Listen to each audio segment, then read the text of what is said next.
Buenos días. Muy buenos días para todos.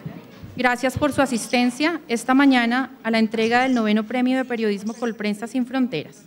Empezamos rindiendo homenaje a Colombia entonando el himno nacional.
Muchas gracias.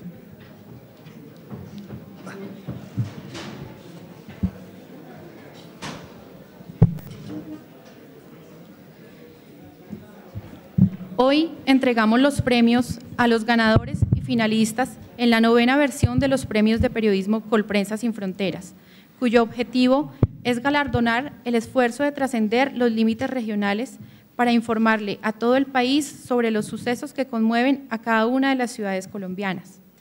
Para esta 9ª versión, Colprensa cuenta con el apoyo inmejorable de la Universidad Externado de Colombia, que además de haber prestado este hermoso auditorio, se sumó al esfuerzo de difundir el periodismo regional a través de la Facultad de Comunicación Social y Periodismo, cuyos estudiantes hacen parte principal de la asistencia de hoy. A ellos, a sus profesores y directivos, les damos infinitas gracias. Antes de realizar la ceremonia de premiación, Colprensa invitó a 4 destacados periodistas nacionales para analizar el asunto que, quizás, es el que más ocupa la atención de los colombianos: el proceso de negociación entre el gobierno y la guerrilla de las FARC, que fue instalado formalmente la semana pasada en Noruega y cuyos diálogos se realizarán desde mediados de noviembre en Cuba. Específicamente, nuestros invitados hablarán hoy sobre cuál debe ser la tarea que deben cumplir los medios de comunicación colombianos al hacer el cubrimiento de este proceso que despierta tanta esperanza como temores. Los invitados son Consuelo Cepeda, periodista, profesora de la Facultad de Comunicación del Externado y defensora del televidente del canal RCN. Francisco Tulande, director de noticias de Colmundo Radio, experimentado en el cubrimiento de procesos de diálogo con la guerrilla y asistente a la cita de la semana pasada en Oslo. Nicolás Samper, periodista de radio y medios escritos e integrante del jurado del 9º Premio de Periodismo Colprensa Sin Fronteras. La moderación del conversatorio estará a cargo del editor general de Colprensa, Alfonso Ospina. Les damos la bienvenida a los periodistas invitados y agradecemos su asistencia. Alfonso, inicia ahora el conversatorio. Muchas gracias, Marta.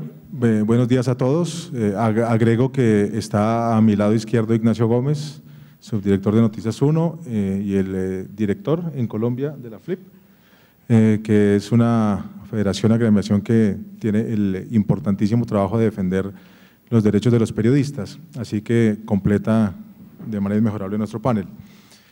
Pasó un chasco que supongo todos acaban de ver con el himno de Bogotá, que normalmente no se canta en Bogotá en las ceremonias, y me parece que es un buen punto para iniciar nuestro conversatorio, porque justamente estamos hablando aquí de las regiones, estamos hablando de las regiones colombianas, y a mí siempre me da mucha envidia cuando voy a Antioquia y participo en algún acto público, cómo cantan el himno de Antioquia, y cuando estoy en Cali, cómo se canta el himno del Valle del Cauca y también el himno de Cali, y me llama mucho la atención cómo se canta tampoco el himno de Bogotá en Bogotá.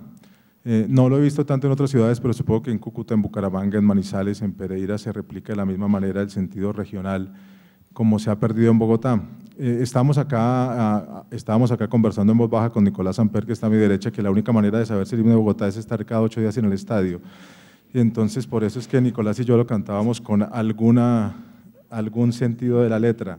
El único mérito es ir al estadio, ojalá Oriental, pero debería ser un mérito de todas las ciudades y de todas las ciudades, de todos los colegios de la ciudad.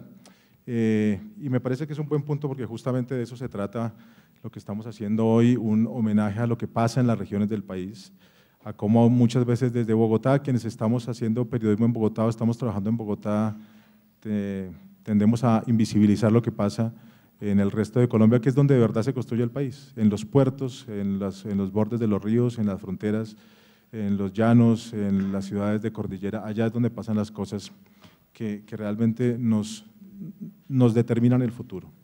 Y la más importante que está pasando justamente es el proceso de paz.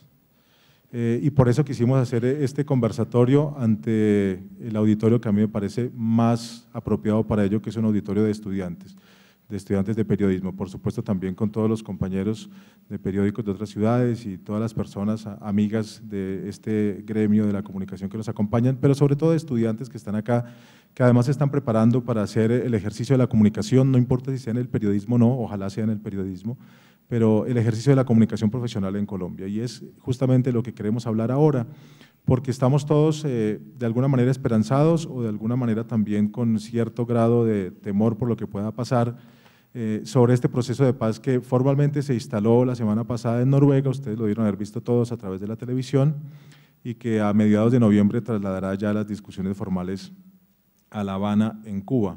Hace muy poco, en un acto similar a este, cuando se cumplía uno de los homenajes por los 30 años de la revista Semana, Néstor Morales, el periodista radial que desde este año dirige la cadena Blue, planteó un tema que me parece muy interesante y es si estamos los comunicadores y periodistas colombianos preparados para hacer nuestro trabajo en una situación de posconflicto. Y seguramente no, porque estamos casi todos acostumbrados sobre todo a reportar noticias de guerra y estamos casi todos muy orgullosos cuando somos periodistas judiciales y reportamos noticias de desplazamiento y de bombas y de atentados y de ataques. Así que creo que es un tema que hay que empezar a tocar, pero incluso antes de esa situación hipotética que planteaba Néstor y que ojalá se esté dando muy pronto, creo que también debemos reflexionar sobre lo que planteamos hoy, es cómo debemos hacer ese proceso de información sobre los diálogos de paz.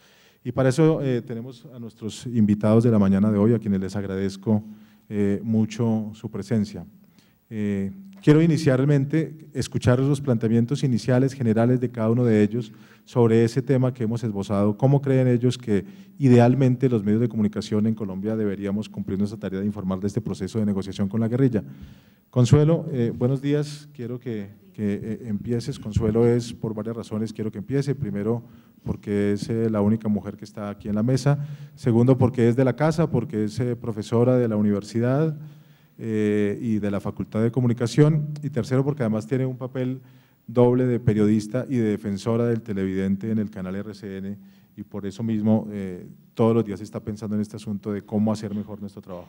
Consuelo. Muchas gracias, Alfonso. Muy buenos días a todos. ¿Se escucha? ¿Sí? Muy buenos días a todos los estudiantes y a todas las personas que están hoy presentes en este auditorio, que nos acompañarán a reflexionar sobre cómo informar sobre estos diálogos de paz. Definitivamente, como lo decía Alfonso, me atrevería yo a decir que es el hecho más importante o la noticia más importante que tenemos los periodistas por cubrir, si no exagero, en los últimos 50 años, porque hay en este momento un ambiente, según lo que yo he notado, de optimismo moderado. Por lo tanto, pues debemos aprovechar esta situación para hacerlo de una manera muy responsable. Ya tenemos mucha experiencia, considero, los periodistas en Colombia en cubrir procesos de negociación, procesos de paz. Tuvimos el de Tlaxcala, el del Caguán, el de la Uribe.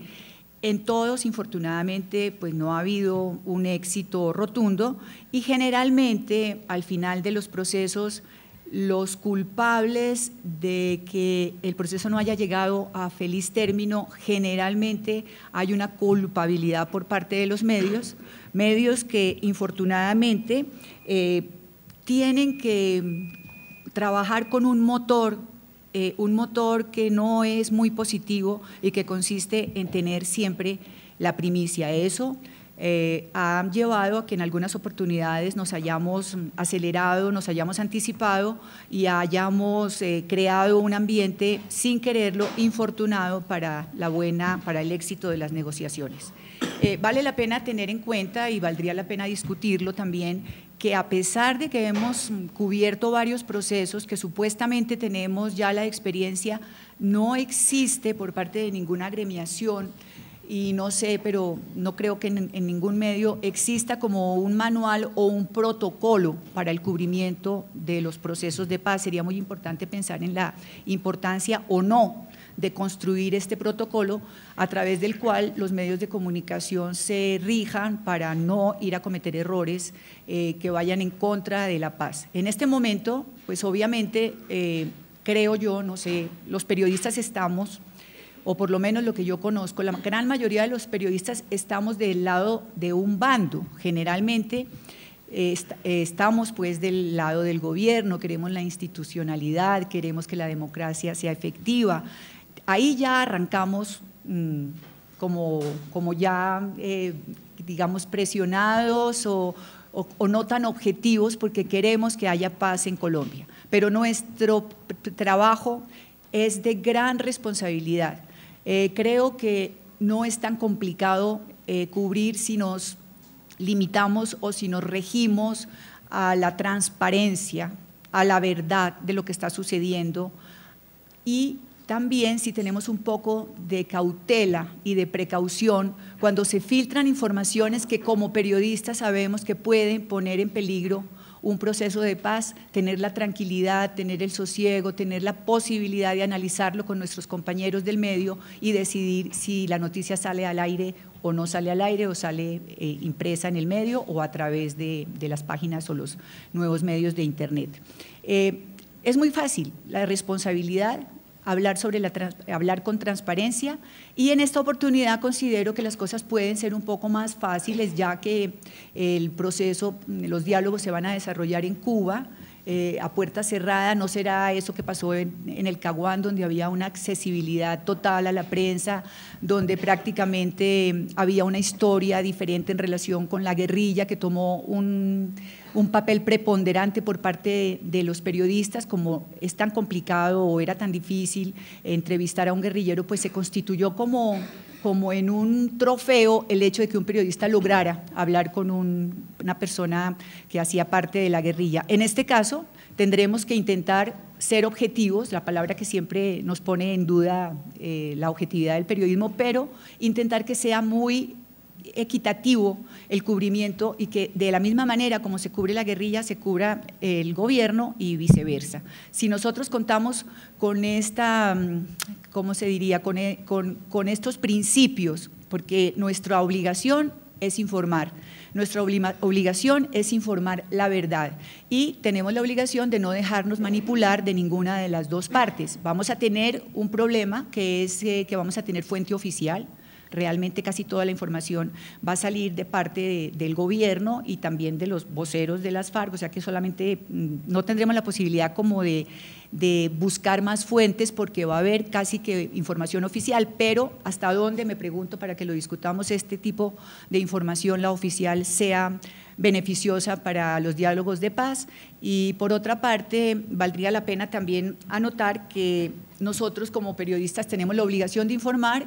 Estamos de acuerdo, o por lo menos en mi caso, con que haya paz en Colombia, pero recordemos que nuestra labor no es ser pacifistas. Nosotros somos periodistas y tenemos que ser muy responsables y muy conscientes sobre nuestro deber de informar adecuadamente, para que no vaya a haber por parte de la prensa una actitud que vaya a obstaculizar o a dañar un proceso que parece ser, según el optimismo que hay en este momento, que puede ir por buen camino. Esa es mi posición, que es muy optimista.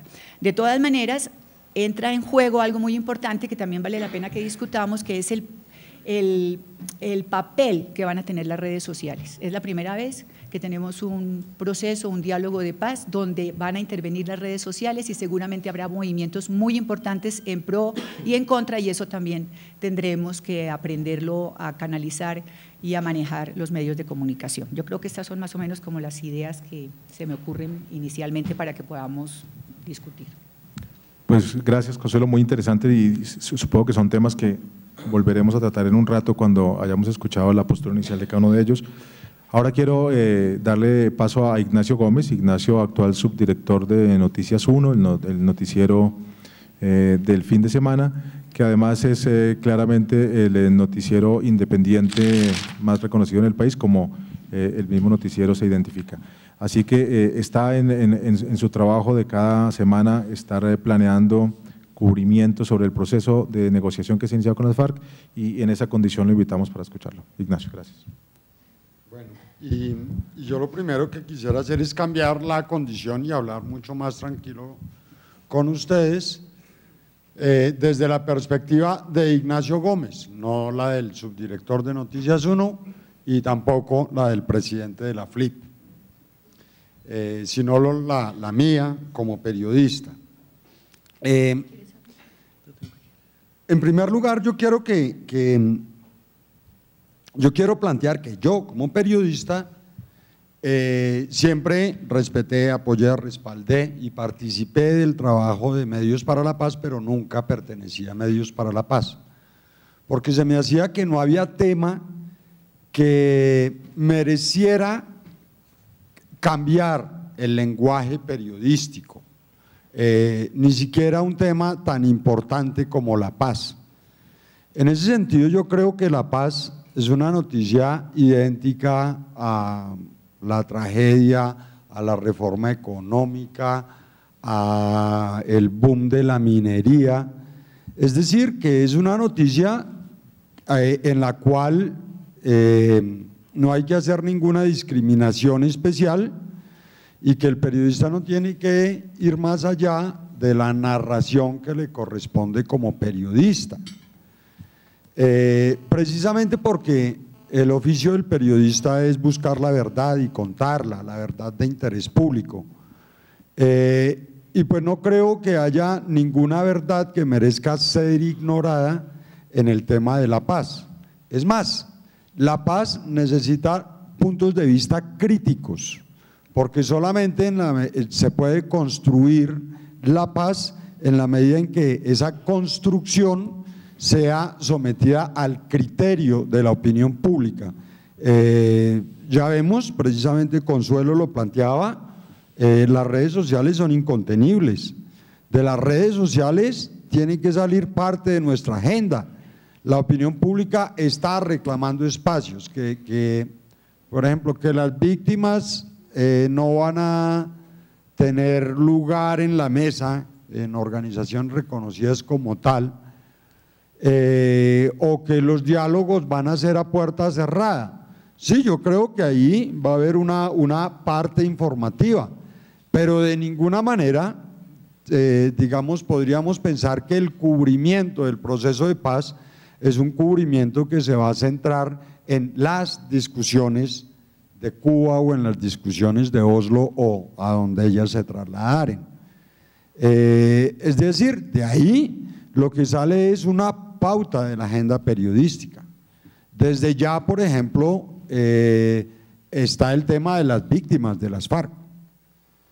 Están las organizaciones planteando un discurso por fuera de la mesa, inclusive planteando el discurso de que no están en la mesa.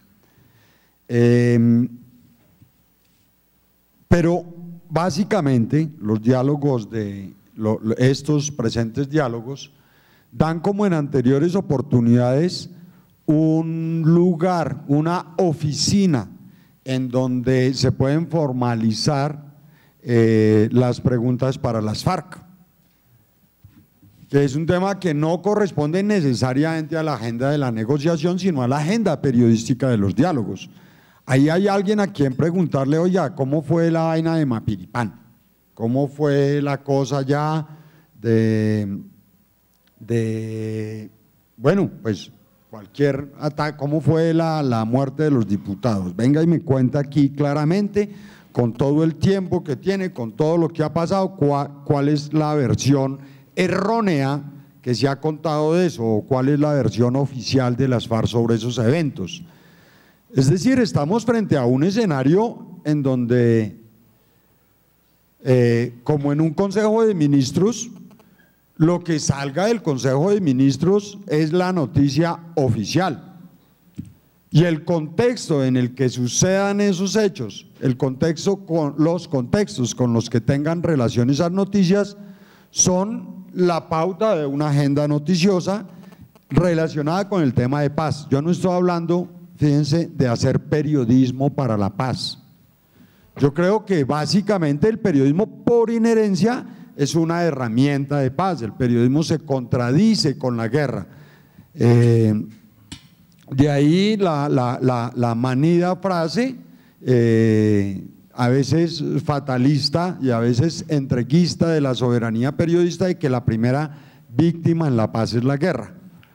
Y eso aceptando, que la primera víctima de la guerra es la prensa, o la verdad.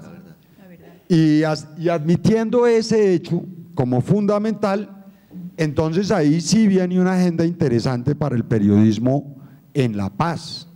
Es decir, en este momento, ahí ya como presidente de la FLIP, ya me pongo el otro sombrero, estamos acercándonos a experiencias interesantísimas de reparación, de reconocer que en medio de los conflictos armados que ha tenido el país, concretamente los conflictos del narcotráfico, el conflicto de la guerrilla, el conflicto de los paramilitares y el actual conflicto de las BACRIM en una zona específica como el norte del Cauca, han dejado como víctima la ausencia de medios de comunicación, y en las actuales políticas de reparación el gobierno está dispuesto a reconocer que esos medios fueron una baja, que esos medios son víctimas como medios, como comunidad informada, una baja en la guerra colombiana. Y entonces ahí se plantean los ejercicios de reconstrucción de la libertad de expresión en el país. No se trata entonces de pensar que era que con motivo de la guerra mataron a unos periodistas y se acabó la cosa y bueno, pues la vida sigue igual, va a evolucionar, sino que podemos pensar en estos ejercicios de reparación en donde estuvo hecho el daño en la guerra hacia los medios de comunicación, de qué manera los medios de comunicación, pero sobre todo esas audiencias fueron victimizadas y de qué manera el gobierno está dispuesto a reconocer esos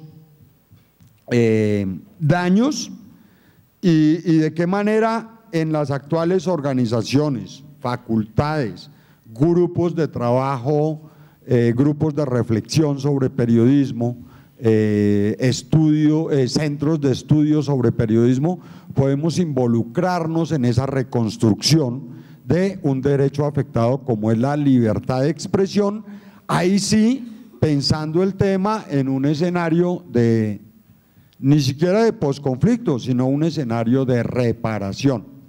Entonces pues yo quisiera que nuestra reflexión se orientara en primer lugar a la construcción de la agenda sobre la paz y en segundo lugar a ese escenario de reparación de la libertad de expresión dañada. Gracias. Gracias, Ignacio, que ha planteado temas muy interesantes de discusión sobre la posibilidad de hablar con la guerrilla y pedir las versiones de todo lo que tienen que decir de este transcurso de la guerra en los últimos años, pero ha planteado una que especialmente me llama la atención porque viene muy al caso de lo que estamos haciendo acá, que es la simplicidad del periodismo y la efectividad del periodismo simple, la no distinción que debe haber entre hacer un periodismo para la guerra o para la paz o para otra cosa, que es algo en lo que creo profundamente, en que si uno aprende bien a hacer una noticia, ya aprende a hacer muy buen periodismo, solo que a veces no es tan fácil hacer bien una noticia.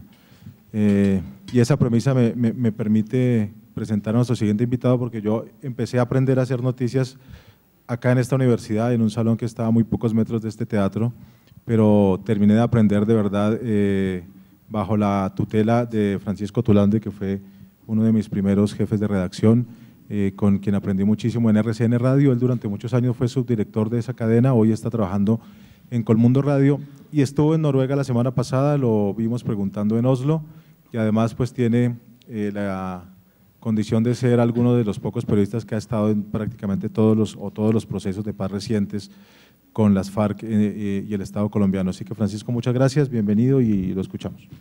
Gracias, muy buenos días. ¿Me oyen bien atrás?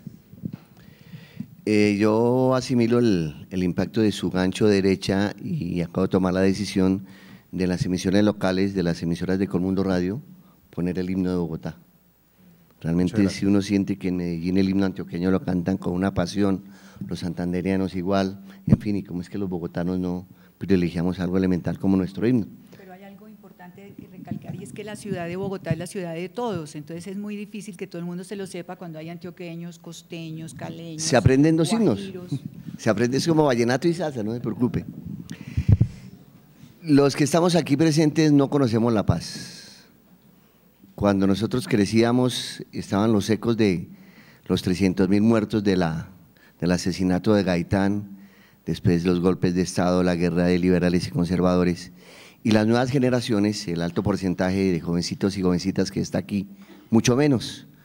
Menciono la anécdota de mi hija mayor que se graduó hace unos años, hace pocos años, aquí en el externado en administración de empresas. Y un día yo llegué a la casa y estaban empezando los noticieros de la noche y ella estaba solita sentada frente al televisor. Ese día fue el atentado de Maza Márquez, uno de los 8 o 9 atentados que le hicieron a Maza Márquez. Yo trabajaba en RCN, el atentado fue en la 67 con séptima, me monté en una moto y llegué como a los 3 minutos de haber escuchado el bombazo. Me bajé la moto y vi a un jovencito se acaban de llevar a Maza en una ambulancia de la policía, y vi a un jovencito sobre el cadáver de una señora Entonces yo me acerqué y lo primero que hice fue prender la grabadora y empezar a decir, señor, joven, ¿qué pasó? ¿Usted vio esto? No, dijo, no, yo acabo de llegar aquí. Y dijo, ¿y sabe qué pasa? Es decir, ¿cómo está aquí? Digo, no, es que es mi mamá. O sea, el muchacho llega, el primero que encuentra es a su mamá muerta. Ese impacto. O sea, los periodistas en cierta forma nos hemos ido curtiendo y perdiendo la sensibilidad frente a lo que es la guerra. Estamos hablando de la guerra de manera olímpica.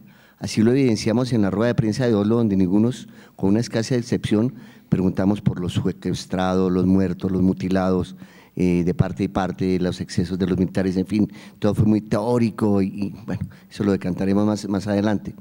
Yo llego y mi hijita estaba viendo el noticiero y estaban pasando las imágenes y me dice lo siguiente, Nina, creo que 5 años, papá, a ese señor, ya que no lo han podido matar, ¿por qué no lo dejan en paz?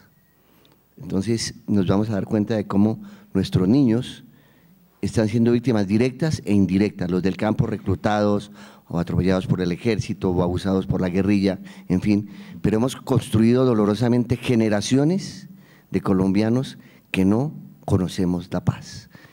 Entonces de pronto el tema va más allá de si nos preparamos para cubrir la paz, yo creo que sí, hay corresponsales de guerra, pero corresponsales de paz muy pocos. Y esa es como la introducción para decirles que nos preparamos para una operación desgaste de mayores proporciones. No sé si ustedes han tenido la oportunidad de ver la agenda de lo que se va a tratar. Son 5 puntos que son desarrollo rural, el marco político para los guerrilleros que puedan incorporarse a las entidades, a las organizaciones públicas del legislativo. El tercero es el que tiene que ver con la dejación de las armas y el cese de hostilidades, que dice ahí total, bilateral y definitivo. El cuarto punto es el que tiene que ver con narcotráfico. Ignacio hablaba de las verdades. Imagínense cuando el Estado define a las FARC como el mayor narcotraficante, el mayor cártel del narcotráfico, y las FARC dicen que no trafican. Y el quinto es el que debió ser primero a la luz de muchos ojos, que es el de las víctimas. Todo lo que tiene que ver con las víctimas. Estamos pasando por los rigores de una agenda por encima de la esencia de los seres humanos, que es cada uno de nosotros, los del campo, los de las ciudades, los 3 y pico de millones de desplazados. Entonces nos vamos a preparar para una operación desgaste que no tiene proyección. Es válido el optimismo porque hay que hacerlo, hay que elogiarle a Santos que se haya atrevido, porque aparentemente, y era lo que manejaba la prensa internacional en el Oslo, ni el gobierno va a poder eliminar a la guerrilla físicamente, ni la guerrilla se va a poder tomar el poder por las armas. O sea, como decía Langlois, el periodista que estuvo secuestrado, se pueden dar bala a otros 50 años. Entonces la pregunta es si vamos a tomar una decisión de fondo para ponerle fin a esta coyuntura y mejorar la situación. Disiento profundamente, y lo lamento, de mi colega Consuelo Cepeda y mi gran amiga Consuelo, cuando habla de que los periodistas no somos pacifistas sino periodistas. Eso cambió porque ya los periodistas ya no somos parte del conflicto, ya nos tocaron, digamos, no sé cuál es la estadística, Ignacio, como en unos 12 años han matado más de 70 periodistas en Colombia. En 20, 162. De acuerdo, y los periodistas no somos diferentes somos seres humanos como todos los miembros de la sociedad. Cuando somos parte del conflicto también somos parte de la solución. O sea que es un tema de pronto semántico, pero para ponerle un poquito de sentido, porque mi discreta experiencia en la cobertura diaria de la noticia en estos años y de haber estado cerca de los protagonistas de los diálogos, particularmente en Caracas y en Tlaxcala, es que a todo esto le falta, y al periodismo mismo en el ejercicio de estos temas, le falta algo vital en el ser humano, y es la sensibilidad. La perdimos o nos la arrebataron. Pero realmente los periodistas comentamos con una facilidad pasmosa una masacre de 10 personas, el homicidio de un niño de 7 años y una noticia económica o el resultado del partido de fútbol. De pronto este fenómeno, este síndrome ha tocado también a la sociedad y nos hemos vuelto un poquito insensibles, y esa es una coyuntura cuando está de frente o por delante un esperanzador proceso de paz, que podemos reflexionar un poquito, ser más sensibles y más solidarios. Un poquito desordenado, hablaban de las redes sociales, ya en Oslo se sintió de lo que va a ser el manejo de las redes sociales. Algunos periodistas que estábamos allí recibimos mensajes sobre cómo presionar o inducir a la opinión pública a forjar una idea. Voy a poner dos partes claras.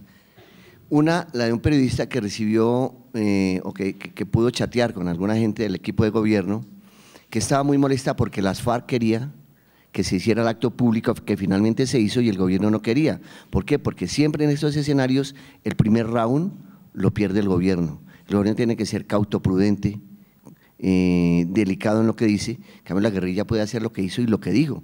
El país se conmocionó por el discurso de la guerrilla, que es el mismo, guardadas algunas diferencias. Ahorita se lo voy a demostrar con un audio de Alfonso Cano de hace 21 años. Es el mismo discurso de hace 30 o 40 años, el imperialismo, el sistema, el abuso, ¿cierto?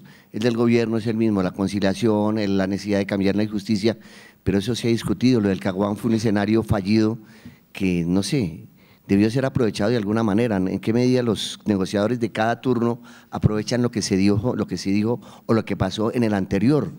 Yo creo que hay una falla del gobierno. La guerrilla sí lleva una línea, fíjense, una línea de diálogo y de temática. Miren que ahí los negociadores de hoy son los de hace 21 años y casi que los mismos de Salvo Cano y un par más son los mismos del Caguán de hace 11 años. El gobierno no, y la guerrilla tiene una habilidad pasmosa en el manejo de medios, es su escenario. La rueda de prensa de las FARC en Oslo no era una respuesta al gobierno ni la manifestación de su intención de cómo iba a ser su conducta en los diálogos, era un reposicionamiento, fue un reposicionamiento ante el escenario mundial. Ellos han perdido imagen a nivel internacional y con la presentación que hicieron, otra vez la recuperaron. Había 32 repetidoras de satélite de televisoras de Europa y 2 de Colombia, para que se hagan una idea de la magnitud del tema. Tania movió mucho, la guerrillera holandesa, porque toda la radio y toda la prensa holandesa se movió hasta Noruega, porque allá es un fenómeno y ahí la tienen como referencia de lo que no debe ser una joven o un joven en un país como Tailandia. Lo que pasa es que, y para la guerrilla de las FARC, eso lo sabemos, Tania es un guerrillero más, ella no cuenta, pero para el efecto mediático sí cuenta. El rollo de Simón Trinidad es una idea de cómo es de difícil negociar con el gobierno, un tipo que está condenado por la justicia de Estados Unidos, donde hay separación de poderes. Si Santos logra que lo traigan o lo saquen, pero son caballitos de batalla, son argumentos de diálogo.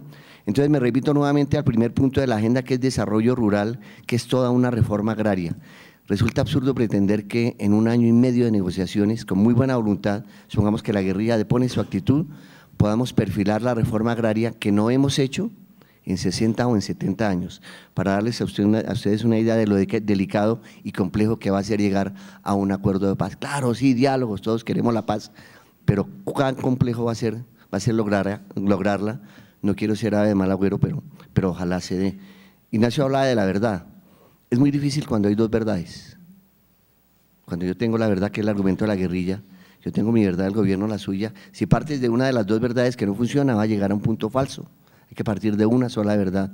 Esa va a ser una de las búsquedas principales allá en La Habana, es buscar una sola verdad donde se reconozcan errores y aciertos y decir, oiga, de aquí empezamos. No va a servir una reforma agraria a medias o una restitución de víctimas a medias. Sí considero que es válido lo que dice Consuelo de pensar en una especie de código básico para cubrir los temas de paz. La noticia es tal como es. Ese código, los códigos son muy complejos, ¿no? Los protocolos, unos mínimos, sí, pero a uno le enseñan cómo trabajar en una guerra, cómo trabajar en un viaje, en fin, y uno a la hora de la verdad se mueve más que por los instintos y por los olfatos que por un manual, por un código, lo cual admito es un error. Ya termino, Alfonso, es una breve referencia que voy a hacer a lo que ocurrió en Caracas, sobre todo, y en Tlaxcala, 1 año de desgaste, donde el diálogo empezó por el que hoy es el tercer punto. Empezaron por el diálogo, un diálogo sobre el cese de hostilidades, suspensión de la guerra. Se fue el año y no fue posible parar la guerra. Hoy el escenario es distinto. Ustedes vieron que el gobierno dice que negociar con plomo hasta el final. La guerrilla dice, oiga, mínimos humanitarios, acerquemos posturas. ¿Por qué? Porque la guerrilla está en cierta forma disminuida, acosada, y bajo cualquier circunstancia un diálogo de paz es oxígeno para las partes, más para la guerrilla. Hay un síndrome en esta cobertura de diálogos que es un poquito asimilable al síndrome de Estocolmo, que uno termina pues enamorándose de sus secuestradores, de sus secuestradoras. Ese síndrome lo alcanzamos a sentir al principio en Caracas o Tlaxcala, es que estar a un metro o poder saludar o que alguien le ponga la mano a un tipo de la guerrilla, un tipo que es un mito negativo, que es un demonio social para muchos, por lo que implica, por la transgresión de las normas de la constitucionalidad, es toda una novedad. Yo, por ejemplo, me ufanaba de una carta de un mensaje de Año Nuevo que me envió Alfonso Cano. De hecho, pues estoy tratando de trabajar a marchas forzadas en un libro que me ha pedido una editorial, Ediciones B, sobre el proceso de Caracas y Tlaxcala, donde llegamos a un sitio, a un escenario de cercanía absoluta, fíjese bien, absoluta, no sé cómo vaya a ser en La Habana, porque en eso derivan, porque estos procesos no producen noticias día a día, pero tanto los medios como el escenario, como el colectivo pide, nacional e internacional, pide noticias. Bueno, ¿qué va a pasar? Ya lo dijo de la calle en Oslo, no vamos a negociar a espaldas del país. Ya lo dijo la guerrilla, que tiene que venir la MANE, los campesinos, los sindicatos, los PERES, todo el mundo. Eso se va a dar, eso va a tener de diferente, y si lo hacen con celeridad puede resultar que toda la gente pueda expresar lo que quiera o lo que sienta sobre lo que viene, la paz. ¿En qué terminamos en Caracas, particularmente algunos periodistas, muy afines a la gente del gobierno, pero particularmente afines a la guerrilla, amigos entre comillas?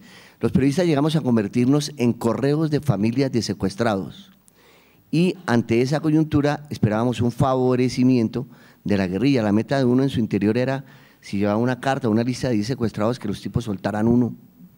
La guerrilla no hace favores, la guerrilla no da treguas, la guerrilla no da ventajas, es algo que los negociadores del gobierno tienen claro y nosotros como colombianos debemos entenderlo así. Y entonces entrábamos en unas afinidades y en unas cercanías que, bueno, si logro plasmarlo en el libro lo contaré, como por ejemplo tomarse unos tragos con un par de guerrilleros. Estoy hablando de Caracas. Caguán había cócteles, ¿no? Dice Consuelo. Y allá hubo situaciones muy tensas y muy complejas donde se hablaba de tú a tú sobre temas que uno decía, bueno, ¿en qué estoy metido? Este tipo que ha disparado un arma asesina puede ser mi amigo. Estoy con el brazo de él así, pidiéndole que me suelte un secuestrado y el guerrillero dice, dé mi nombre y yo se lo suelto, por ejemplo. U otro tipo de situaciones en las cuales sabíamos intimidades de cómo la guerrilla filtraba las comunicaciones del gobierno, por ejemplo. O sea, una cantidad de escenarios en los cuales se llegó a una afinidad y casi que amistad, dígase bien. Un año votando corriente, nosotros en esa, y los medios y los jefes aquí en Bogotá, oiga, noticias, ¿y qué decía uno? Entonces eso va a complicar un poquito el manejo de los diálogos de La Habana, porque la prensa va a estar ahí y la gente va a querer saber qué está pasando en la mesa. Y como decía Vivian Sequera, la corresponsal de AP en Oslo, donde al principio una necesidad de noticias y no había nada y nosotros buscando qué decir desde allá. No, que Márquez va a llegar a La Habana, que es que está lloviendo, que unas nimiedades fueron noticias desde Oslo.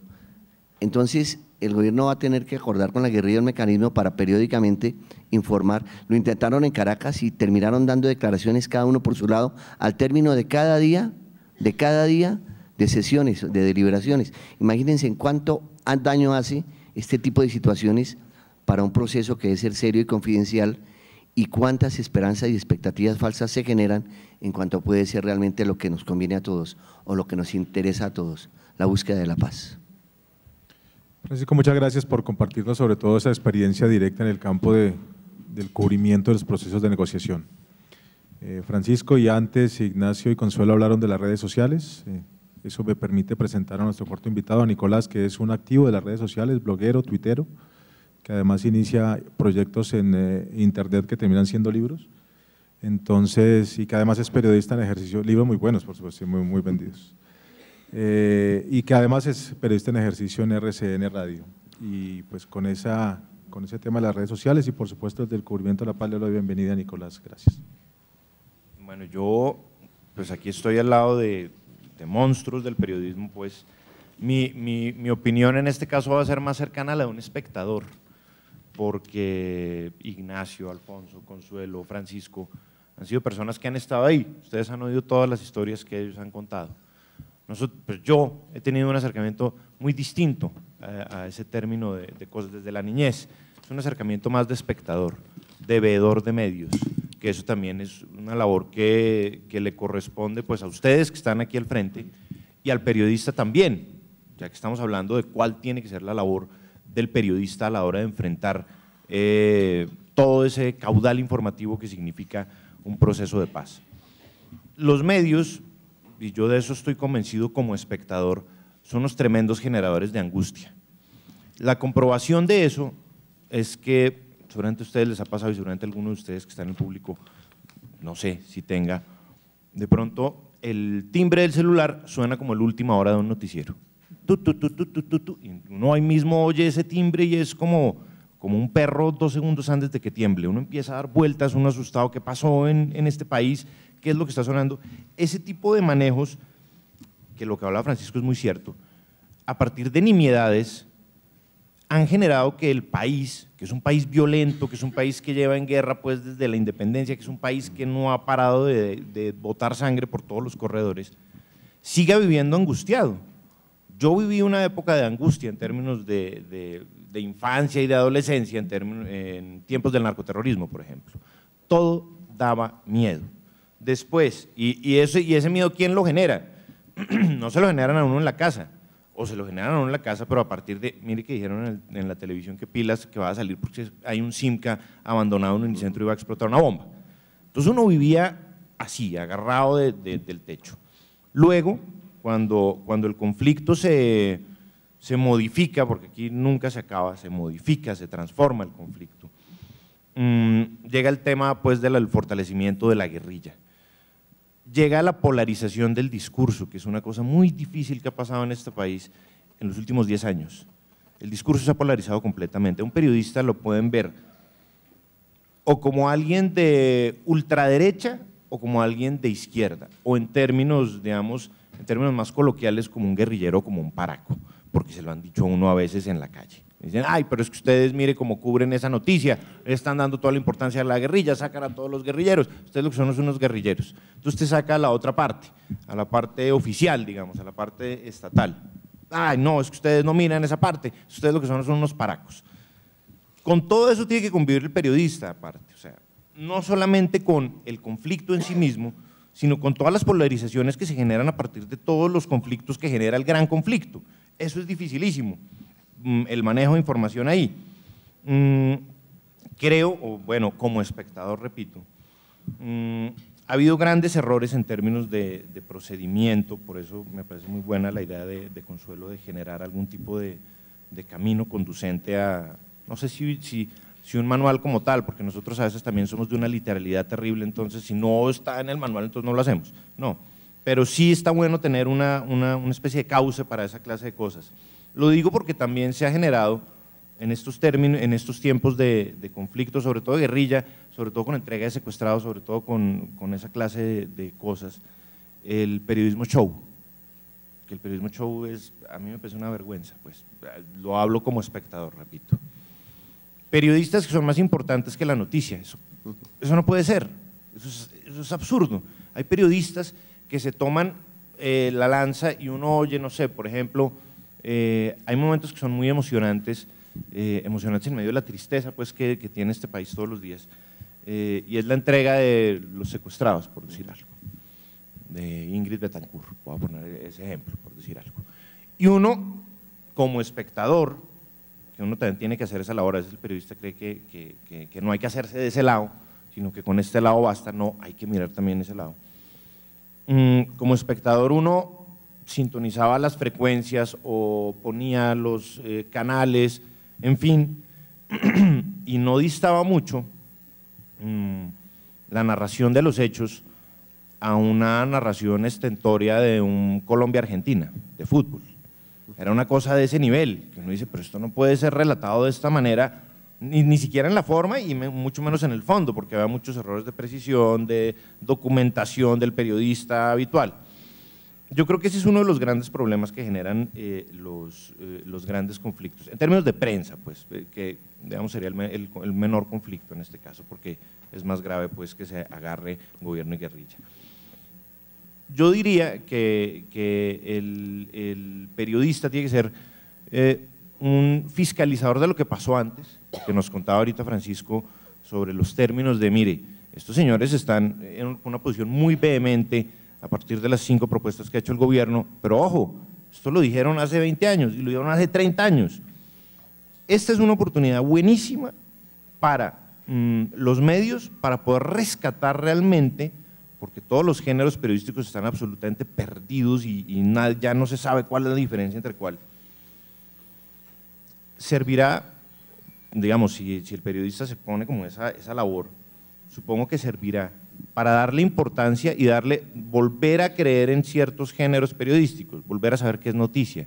Por ejemplo, aquí noticia es todo, como decía Francisco, se cubre cualquier bobada, se pone el última hora para cualquier bobada. Yo que trabajo en radio sí que sé qué es eso. Para cosas que no son importantes. Y si usted va en el carro, estamos hablando otra vez de lo del tema de los pacificadores que citaba Consuelo, si usted va en el carro y pronto, última hora, pucha, uno está a 1000, última hora, no, resulta que es que ya comenzó la entrega del 9º premio periodismo. O sea, bótame una última hora, hermano, en serio. No, ese es el manejo que el periodista ha tergiversado en estos tiempos. Y creo que es una maravillosa oportunidad, sobre todo por cómo están las condiciones de país y las condiciones de quienes están sentados en la mesa. Es una gran condición para hacer algo que en el periodismo actual no se hace bien o no se hace, que es el análisis. El análisis es una de las claves para entender qué es lo que está pasando. Si a mí me dicen que habló, no sé, Santrich, y dijo tal cosa, pero yo no tengo ese contexto, no tengo quien me explique ese contexto, eso es información que simplemente pasa por mi cabeza y se va. Eso lo uno en las redes sociales, por ejemplo. No hay contexto. ¿Por qué? Porque no hay gente, digamos, o al menos de eso estaría un poco encargados los medios. Está encargado uno primero que nadie, antes que los medios, de uno enterarse qué es lo que está pasando. Pero lo más importante es que este proceso, a diferencia de otros donde no se ha hecho bien el tema, creo que la oportunidad de oro del periodismo colombiano para volver a convertir la noticia en lo que es, en noticia de verdad, y en crear un gran container de análisis. Si usted no tiene análisis, pues es que claramente se los voy a decir así, el análisis también es parte del archivo. O sea, y ustedes van a buscar, se los pongo en el ejemplo más bobo, una entrevista, no sé, con Bernardo Guerra Serna, gobernador de Antioquia en los 80. Usted no la encuentra en este país. ¿Por qué? Porque aquí no nos importa el archivo, aquí grabamos encima porque entonces no hay plata para otro casete, entonces grabamos encima, pero eso no es uno en la casa con su VHS o su Betamax, ya eso no existe, digo, pero en esa época. Pero en los grandes medios también se hace eso, se borra, se pasa encima porque esto no es importante. No, todas las cosas son importantes. Y un país que no tiene archivo es un país que no tiene historia, es un país que no tiene recuerdos, es un país que no tiene absolutamente nada, que vive al día, como quien se gana 5.000 pesos al día y se los tiene que gastar 4.900 hoy. Es lo mismo. Creo que es la oportunidad, como espectador, repito, este proceso para mejorar y mirar los ejemplos equivocados del pasado en cuanto a cubrimientos, mirar cómo no puede funcionar el periodismo show, cómo tiene que cambiar eso completamente y cómo rescatar de nuevo géneros periodísticos que se han perdido. Nicolás, muchas gracias. Vamos a hacer una segunda ronda ya con algunas cosas más precisas. Sé que Ignacio tiene un compromiso muy cerca de cumplir, así que empiezo con él. Quisiera hacer algunas precisiones para redondear las ideas tan importantes que hemos escuchado esta mañana. Ignacio, usted se despojó del sombrero de subdirector de Noticias 1 cuando empezamos, pero quiero que se lo ponga un rato porque le quiero preguntar, porque se trata justamente de eso. Usted está haciendo el manejo de periodistas, el manejo de agenda de su noticiero de cada fin de semana. ¿Cómo en Noticias 1 han planteado que debe ser manejada la ronda de conversación en La Habana, por ejemplo? Gracias. Bueno, entonces ahora sí, como subdirector de Noticias 1. Yo creo que no hemos hecho una diferenciación especial. Obviamente es una noticia que sucede por fuera, que hay que pagarle corresponsales, que hay que resolver técnicamente, que implica temas de gerencia, porque pues normalmente el satélite no es una herramienta cotidiana de Noticias 1, que es un noticiero editado en un 95%, pero sí plantea temas de la agenda. Yo creo que no se trata de buscar una u otra verdad, porque la verdad no es una u otra. Eso no es cierto. Una cosa es la opinión sobre los hechos que puedan tener, que se pueda dar sobre un hecho concreto, pero los muertos de Mapiripán tienen unos huecos y tienen unas balas y tienen una fecha y tienen una hora de muerte. Eso no es relativo. Eso, y creo que ahí nos plantea una diferencia clara sobre lo que es el cubrimiento de la paz. Porque una cosa es recoger las opiniones de la paz, las impresiones sobre los diálogos de paz que hay en Oslo o en La Habana o en donde sea, que como les digo es un problema puramente técnico, y otra cosa es mirar hacia dónde van los diálogos de la paz, qué porcentaje de hechos se pueden plantear frente a la guerrilla para darle al país la memoria histórica que necesita para reconciliarse, para llegar a la paz. A mí se me hace que los medios no ocupan en ningún caso un papel secundario en el proceso de la paz. A cosa de que me digan ateo o fanático religioso, siempre planteo que el proceso de paz, que la metodología para hacer la paz que mejor funciona es la metodología de la comunión católica. Es decir, que para que se pueda suceder un proceso de paz que es una común unión, tiene que pasarse por un proceso en donde en primer lugar el pecador, el delincuente, el belicista, el alzado en armas, reconozca que hay un error, haga un acto de contrición, que se llamaría católicamente, reconozca que ha cometido un error, que ese error cometido y reconocido sea informado, es decir, que ya una vez asumió su error, vaya y se siente en el confesionario, vaya al juez de justicia y paz, vaya a una audiencia pública frente a la sociedad y cuente cuál es su pecado. Que con base en eso se le imponga un castigo, se determine una reparación. Entonces vaya y se echa unos Padres Nuestros, vaya y paga unos años de cárcel, saque de su capital y ponga este dinero aquí para reparar a las víctimas, y como consecuencia de eso, entonces ahí viene la hostia, y entonces ahí ya estamos comiendo todos del mismo pan, compartiendo el mismo pan como comunidad, lo cual es definitivamente la paz.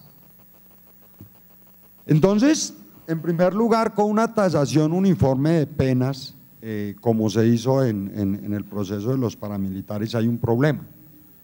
Entonces nosotros vamos a estar, por ejemplo, muy pendientes de cuál ya está planteado, lo planteó afortunadamente no nosotros sino Estados Unidos, qué pasó con los 3 indigenistas norteamericanos, cómo los mataron, cómo se dio o no se dio la orden, cuál fue el propósito, cuál era el objetivo estratégico de las FARC para matarlo, qué participación, si es que la tuvieron, hubo de funcionarios de la Occidental que le estaban pagando a la guerrilla plata para cuidar sus infraestructura petrolera ahí. A nosotros sobre el tema de la paz en Noticias 1 nos interesan los temas de verdad. ¿Qué pasó en Segovia? ¿Por qué se quemó ese pueblo? ¿Qué pasó con los diputados del Valle? Explíquenos cuál fue la situación y sobre eso, pues digamos que se podría comenzar a dar una discusión. Ya si el resultado final es la paz y la deposición de las armas, que no lo creo, que creo que más bien esto está orientado hacia la oficialización de un grupo no disidente de las FARC, de tratar de unificar a las FARC para sacar cierta gente de la guerra y dejar la mayor parte o por lo menos las estructuras de guerra más sofisticadas, como pasó en el proceso con los paramilitares, actuando como bacrines o como bandas de delincuentes o como bandas de contratistas, como también resultó en los paramilitares. Creo que esto está orientado hacia una reducción de la guerra, pero que definitivamente nos da una oportunidad para plantear una verdad histórica. Yo quisiera quedarme más, pero me tengo que ir, qué pena con ustedes. Muchas gracias, Ignacio, por tu participación, por las cosas que nos has dicho.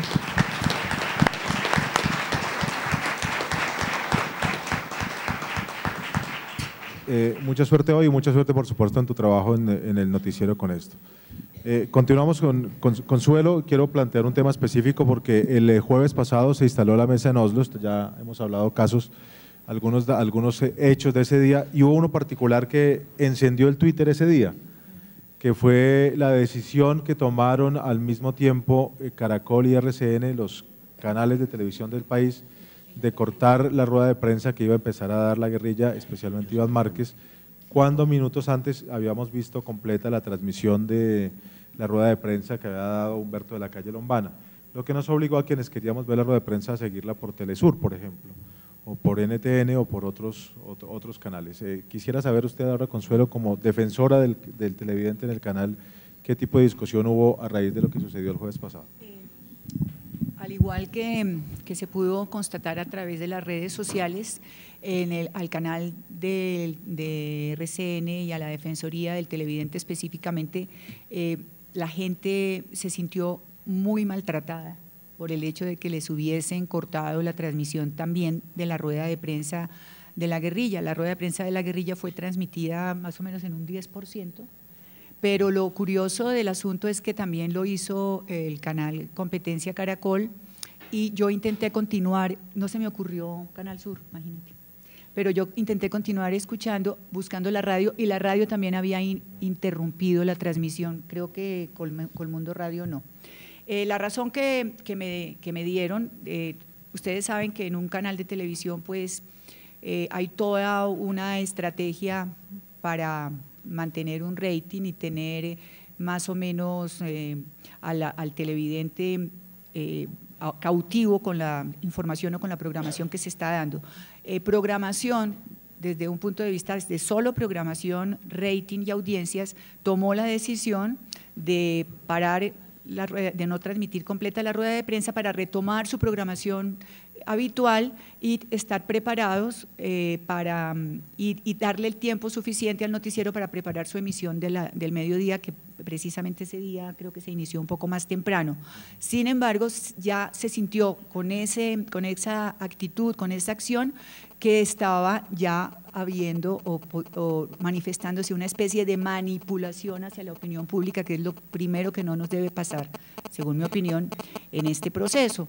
La gente por lo menos se pellizcó, la gente reclamó, y esto nos demuestra que sí hay un interés muy grande por los colombianos de estar enterados paso a paso de lo que sucede, y vuelvo y repito, como lo hemos manifestado todos, nuestra labor no es otra que informar sobre la verdad de lo que está sucediendo e informar con la mayor transparencia. Ignacio dijo algo que me gustaría rebatir o que lo pensáramos todos un poco, y es la comparación que hizo con la religión y el acto de contrición que debe tener la guerrilla. Yo pienso que el acto de contrición debe ser de parte y parte. Yo creo que el gobierno, el establecimiento también tiene que hacer su acto de contrición, porque creo que también se han cometido errores por parte del gobierno y no podemos sopesar o sacar nuestras conclusiones solamente a través de un acto de contrición o de reconocimiento de violaciones obvias y tremendas y dolorosas y que todavía seguimos sufriendo por parte de la guerrilla, pero tenemos que ponernos la mano en el corazón y comenzar por ese acto de contrición por los dos lados, incluso el acto de contrición de la prensa, que a veces por llenar el espacio, por decir algo, sucedió un comentario que la gente, el televidente, a mí me encanta que el televidente se concientice de la importancia de la información que está recibiendo. Una de las niñas que estaba apoyando la transmisión dijo: dijo una frase como la siguiente que sonó ridícula. ¡Ay! El doctor Humberto de la calle Lombana se puso la misma corbata de ayer. Podemos notar todos la corbata. Imagínate el fondo del comentario, ¿no? Dijo que era amuleto, que seguramente era un amuleto. Seguramente era un amuleto, y comenzaron a hacer unas variaciones y cavilaciones sobre por qué Humberto de la Calle se había puesto la misma corbata. Entonces, la gente reacciona, pide que por favor no se hable de esas tonterías y que por favor vayamos al grano.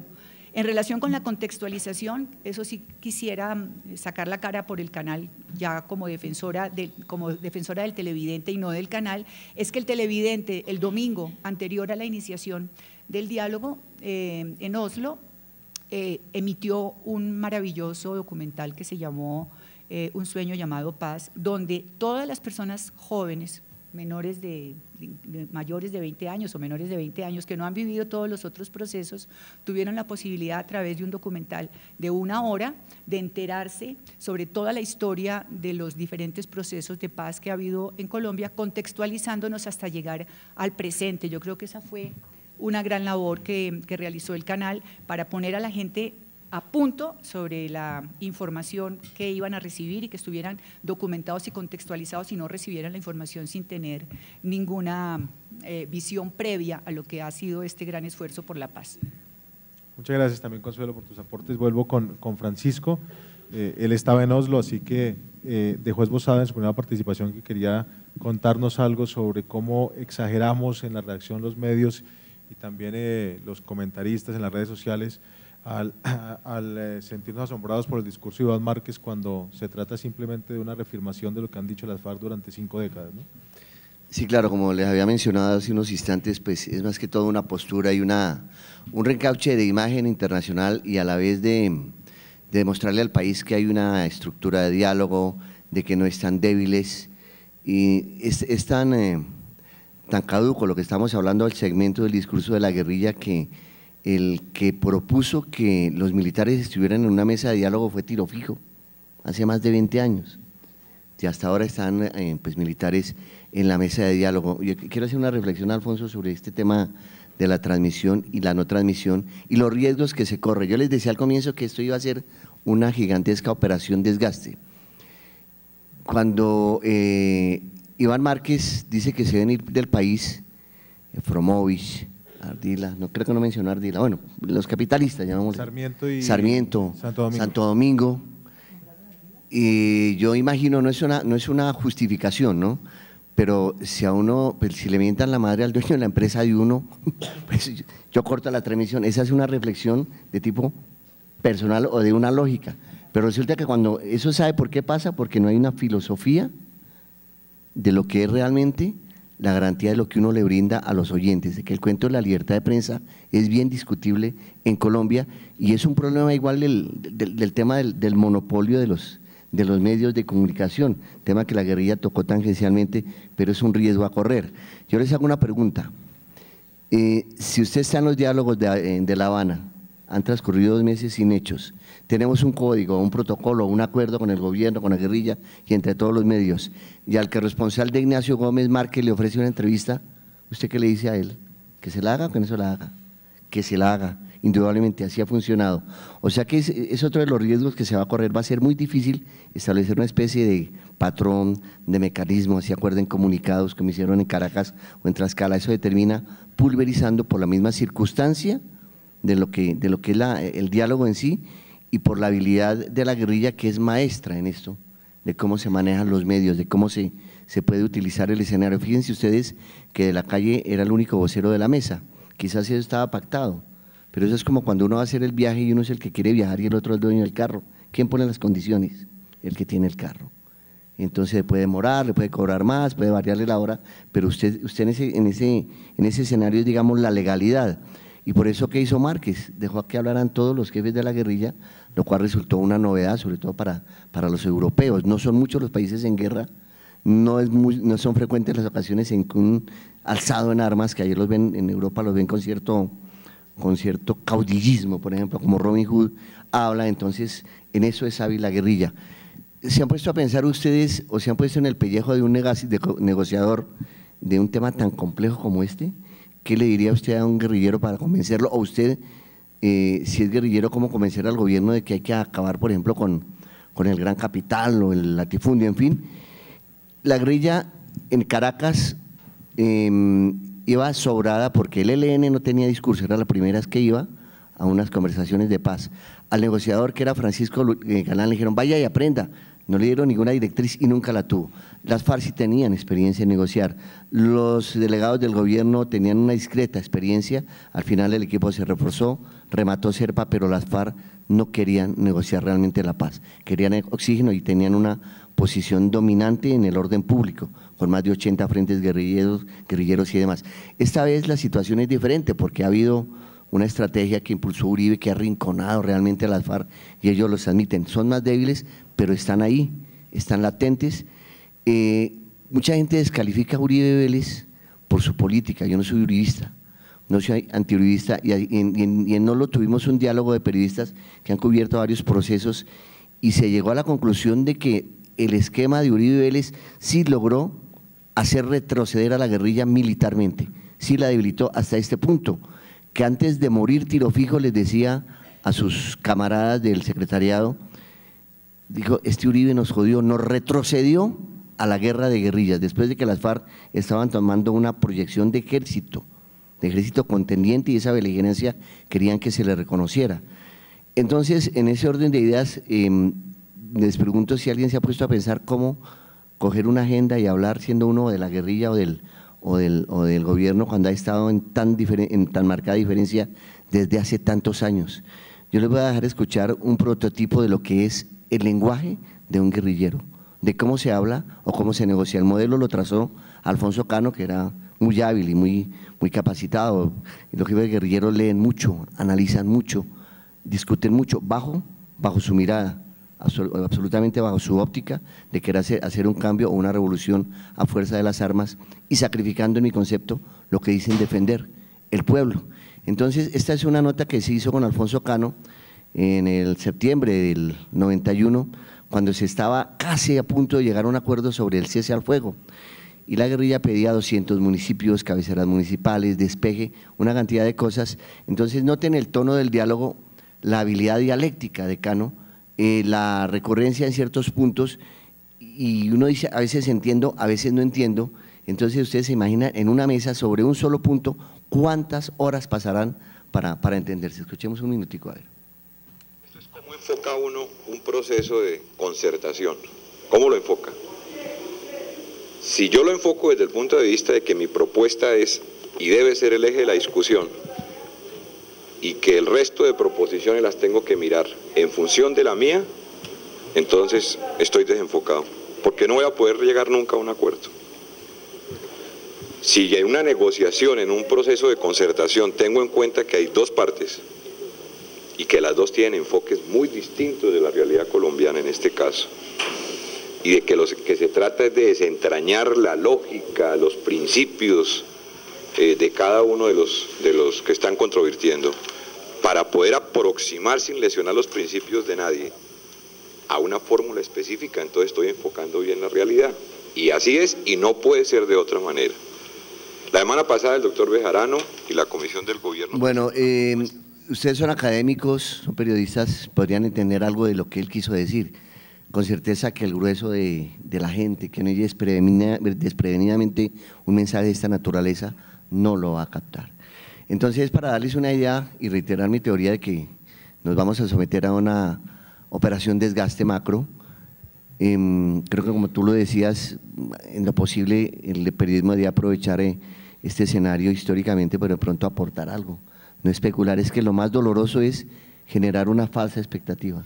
El presidente arriesgó, yo creo que lo hizo bien intentarlo, parece que el diálogo es el único camino para un acuerdo, pero con criterios tan dispares, de unas divergencias tan marcadas, resulta complejo. La clave está, y complementando lo que decía Ignacio Gómez, es en el tema de la voluntad. El tema de la voluntad parte de reconocer una sola verdad, o si no, no vas a llegar a un camino que nos lleve a la solución final que queremos. Muchas gracias, yo creo que nos da excelente punto, Francisco, escuchando de su archivo personal a la voz de Alfonso Cano, para ir cerrando este conversatorio. Muy difícil terminarlo, pero bueno, estamos hablando de un asunto que son 5 décadas de guerra, 4 intentos de paz, uno más que empieza. Esperamos que haya sido para ustedes, sobre todo estudiantes del externado, un tema interesante de reflexión y ojalá sea simplemente una semilla con la que empiecen ustedes también a discutir y a pensar sobre qué tarea les tocará en adelante, que serán los futuros comunicadores del país. Le doy las gracias a Consuelo, a Francisco, no me despido de Nicolás, que me seguirá acompañando porque él además es parte del jurado de los premios. Terminamos esta parte del conversatorio para seguir con nuestra entrega de premios. Muchas gracias. Bueno, gracias.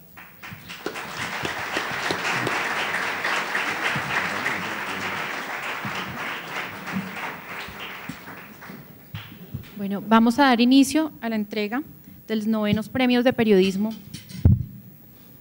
Primero vamos a leer el acta del jurado de los 9º premios de periodismo de Colprensa Sin Fronteras. El jurado de los 9º premios de Colprensa Sin Fronteras estuvo integrado por la escritora y periodista colombiana Pilar Lozano, autora de 17 libros, la mayoría para niños y jóvenes.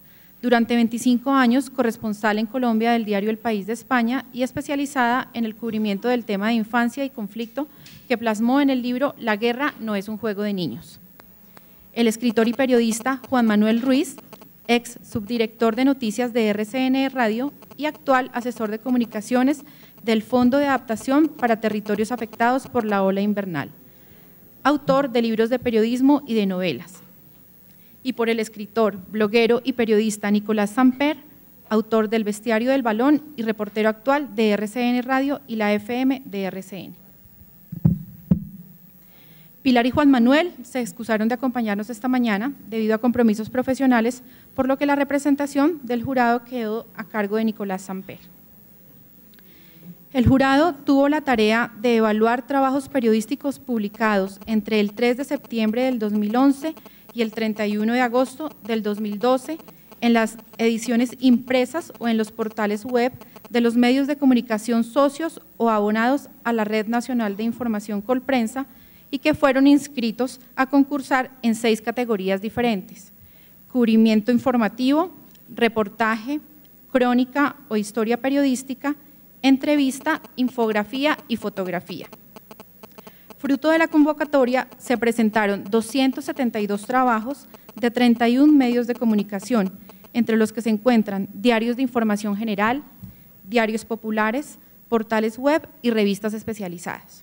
Todos ellos, contando a cada uno de sus periodistas, fotógrafos y diseñadores, hacen parte de la red de información de Colprensa, que cada día hace cubrimiento a todos los hechos que suceden en Colombia o que desde fuera de ella afectan para bien o para mal nuestro país. Durante un mes los jurados realizaron una paciente tarea de evaluación y juzgamiento de las diferentes categorías, luego de la cual se reunieron en Bogotá el pasado martes 9 de octubre para discutir acerca de sus reflexiones y escoger a los trabajos que hoy serán destacados, incluidos como finalistas y galardonados como los ganadores del 9º premio de periodismo Colprensa Sin Fronteras. Los jurados estuvieron de acuerdo en destacar la calidad general de los trabajos recibidos al punto de calificarlo como uno de los concursos de periodismo de más alto nivel. Además, resaltaron la diversidad de temas tratados por la prensa regional, de la cual aseguraron hace un trabajo tan o más destacado que cualquiera de los medios conocidos como de alcance nacional. Sin embargo, los jurados dejaron consignado en el acta que entre la gran cantidad de trabajos buenos llegaron algunos que no tenían clara la concepción del género periodístico por el que participaban y otros con errores de redacción que de inmediato fueron descalificados del concurso, pese a que entre estos había asuntos de enorme importancia. Entre las 6 categorías que hacen parte del concurso, los jurados coincidieron en destacar como la de mejor calidad por el conjunto de trabajos reunido la de cubrimiento informativo, puesto que allí encontraron todos los temas que pueden considerarse de importancia para la actualidad noticiosa de Colombia. Asimismo, destacaron el conjunto de trabajos reunidos en las categorías de entrevista y de reportaje. En ambos casos, coincidieron los jurados, la suma de muy buenos temas desarrollados en muy buenos trabajos hicieron complicada la elección. Luego de hacer estas consideraciones, estos son los trabajos considerados por los mejores de este año en el 9º Premio de Periodismo Colprensa Sin Fronteras.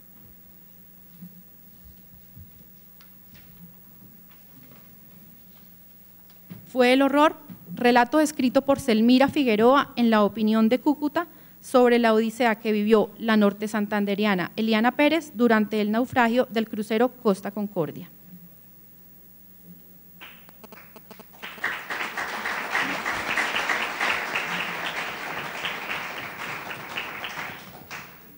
Siguiéndole el rastro al relleno sanitario de Popayán, El Ojito, trabajo colectivo de Adriana Cabrera, María Camila Vivas y Angélica Cordero de El Liberal de Popayán.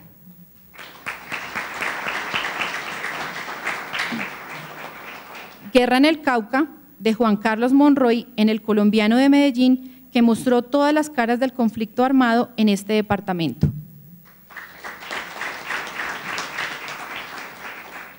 El ganador es Juan Carlos Monroy de El Colombiano por Guerra en el Cauca.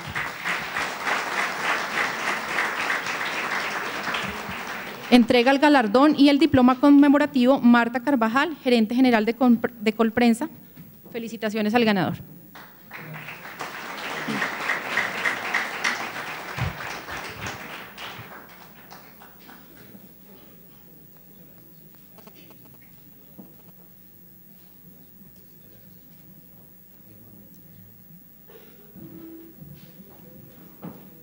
Felicitaciones.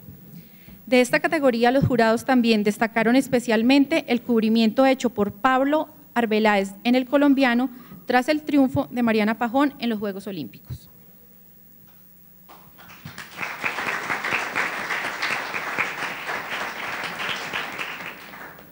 Mejor infografía. Los trabajos finalistas son Risaralda a 2 días del TLC, de Alejandro Valencia en la tarde de Pereira.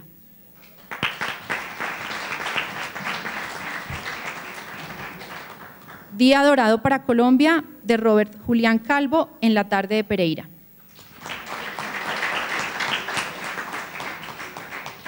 Y Explosión del Ruiz hará daño por falta de vías, de Jaime Trujillo en El Colombiano de Medellín.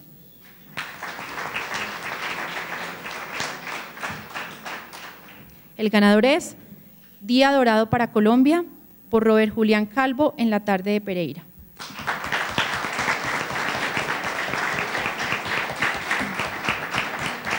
Entrega la estatuilla y el diploma conmemorativo Alfonso Ospina, editor general de Colprensa. Felicitaciones al ganador.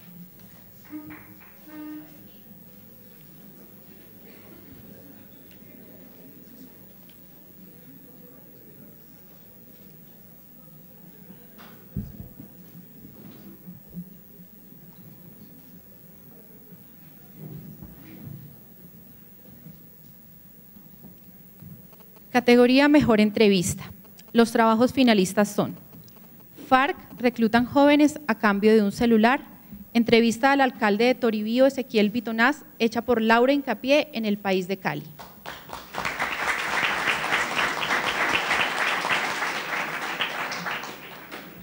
Las disputas ideológicas de Héctor Abad, realizada por José Guarnizo y Carlos Alberto Giraldo en El Colombiano de Medellín.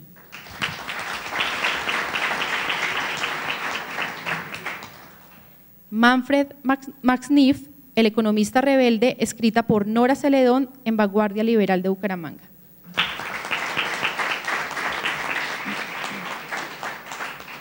Y el ganador es Manfred Max Neff, El economista rebelde, escrita por Nora Celedón en Vanguardia Liberal de Bucaramanga.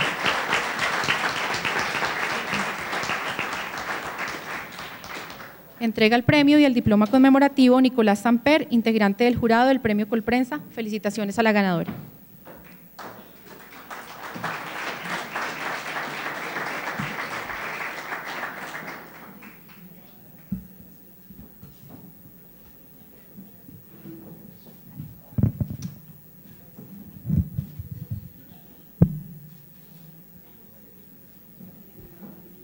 En esta categoría de entrevistas, los jurados destacaron, aunque no nominaron, a 2 textos más. ¿Se acuerdan de Ronald Ayazo? Aquí está otra vez, hecha por María Andrea Solano de El Meridiano de Córdoba de Montería.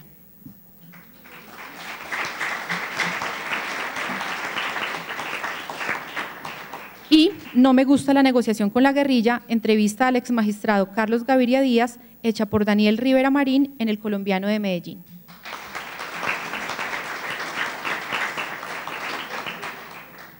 Categoría Mejor Crónica o Historia Periodística.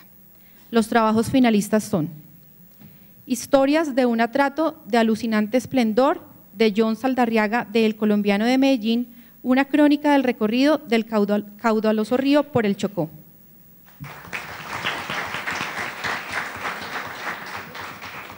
Jaime Jaramillo, un nadaísta de 80 años, de Mónica Quintero, en El Colombiano de Medellín, perfil del poeta antioqueño conocido como X504.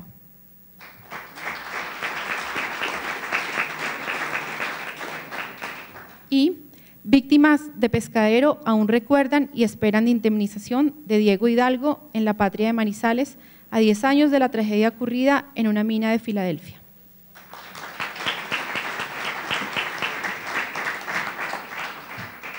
El trabajo ganador es Víctimas de pescadero aún recuerdan y esperan indemnización, Diego Hidalgo, de la patria de Manizales. Entrega la estatuilla y el diploma conmemorativo Marta Carvajal, gerente general de Colprensa. Felicitaciones al ganador.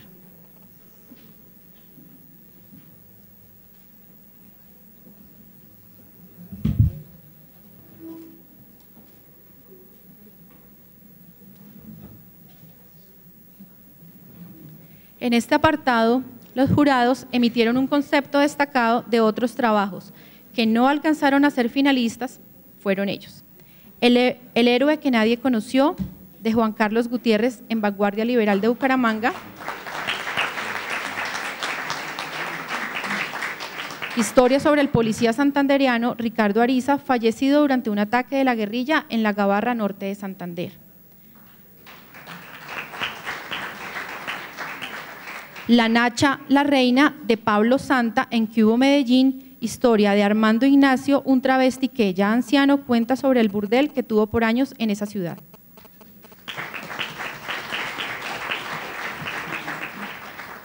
Y El pueblo de la paz perpetua, de Santiago Cruz, en el país de Cali, sobre Ucía Curi, Atlántico, que pasó un año sin homicidios.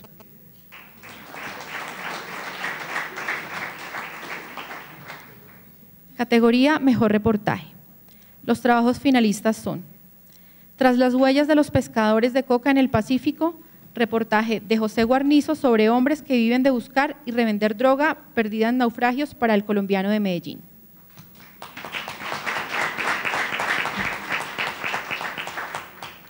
La Catedral Privada de Pablo, de Germán Jiménez Morales, en El Colombiano de Medellín, una investigación que 20 años después encontró nuevos hechos sobre la polémica fuga de la cárcel de Pablo Escobar Gaviria.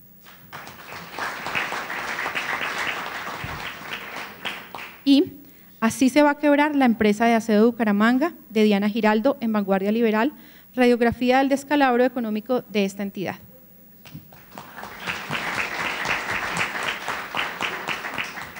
El trabajo ganador es la Catedral Privada de Pablo, de Germán Jiménez Morales, en El Colombiano de Medellín. Entrega el premio y el diploma Alfonso Espina, editor general de Colprensa. Felicitaciones al ganador.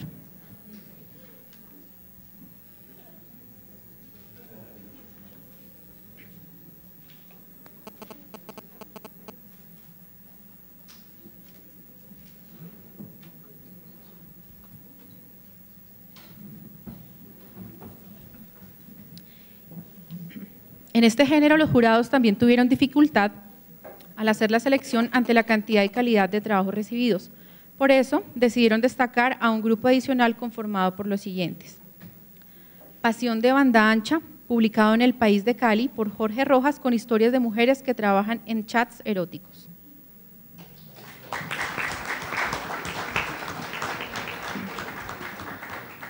En Buenaventura, la violencia se ensañó con las mujeres, reportaje de Laura Incapié del País de Cali, que puso de presente un fenómeno que había cobrado la vida de 38 mujeres en un año.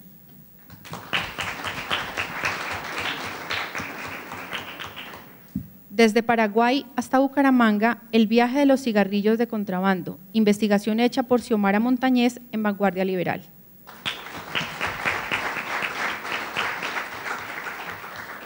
Y La infamia de los niños robados para la guerra, de Juan Carlos Monroy en El Colombiano de Medellín, historia de miles de menores de edad víctimas de desplazamiento forzado.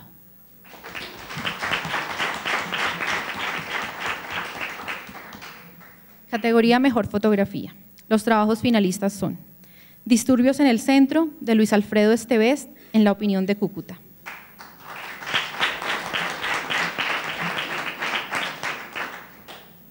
Desalojados en la Cruz, de Robinson Sáenz, en Quibdó, Medellín.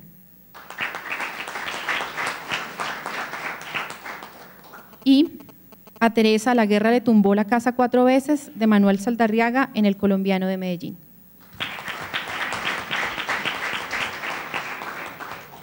La foto ganadora es Disturbios en el Centro, de Luis Alfredo Estevez, de La Opinión de Cúcuta.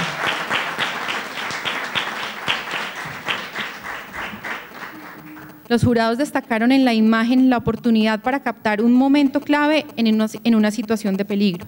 Entrega el galardón y el diploma conmemorativo Nicolás Samper, integrante del jurado del Premio Colprensa.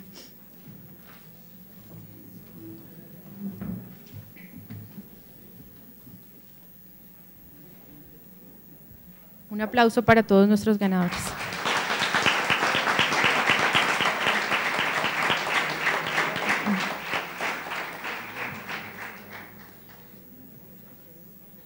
Agradecemos a todos los participantes por haber enviado sus trabajos periodísticos al 9º Premio de Periodismo Colprensa Sin Fronteras y felicitamos a los nominados, tanto a los finalistas como a los ganadores.